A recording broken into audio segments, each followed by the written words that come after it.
So Mizuno's most elite players cavity iron that they've ever produced. We're going to put this to the test today.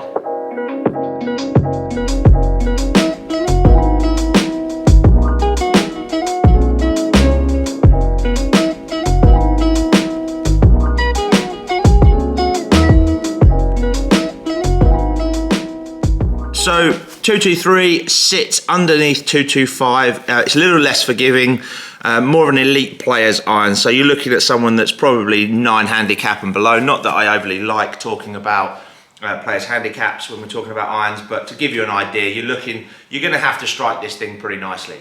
It is an elite player's iron.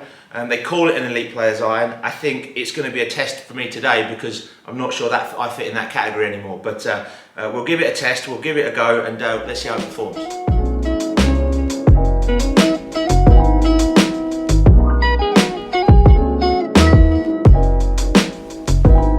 So on first looks, we get the club behind the ball.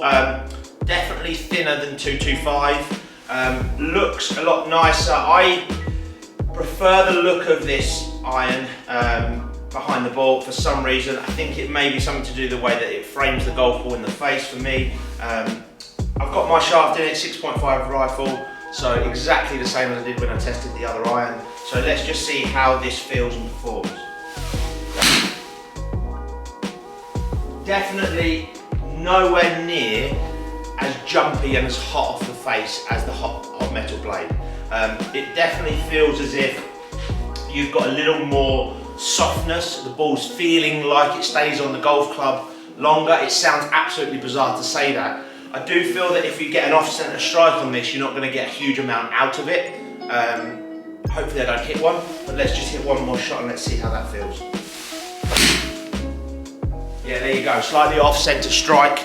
A little bit more towards the toe, really got nothing out of that. And for someone of my sort of standard, it's not really what I want in an iron. Definitely a difficult iron for us to look at in terms of fitting because I think that consumer is very, very niche, but it's definitely a good quality forged looking iron from Mizuno again. So let's compare the numbers to 225. As you can see, actual ball speed was pretty good for the same clubhead speed, so good smash factor in there. But you can see the yardage was dropping off. It looks a little bit like it's the same, however with those pulled shots in there I've just gained a little bit more yardage. The two that I struck really nicely in this picture, they're only coming out in this kind of 167 yard carry versus the two I struck nicely, 177 yard carry. So for me, it was about 7 to 8, 9 yards shorter a club. Now that is not necessarily a problem.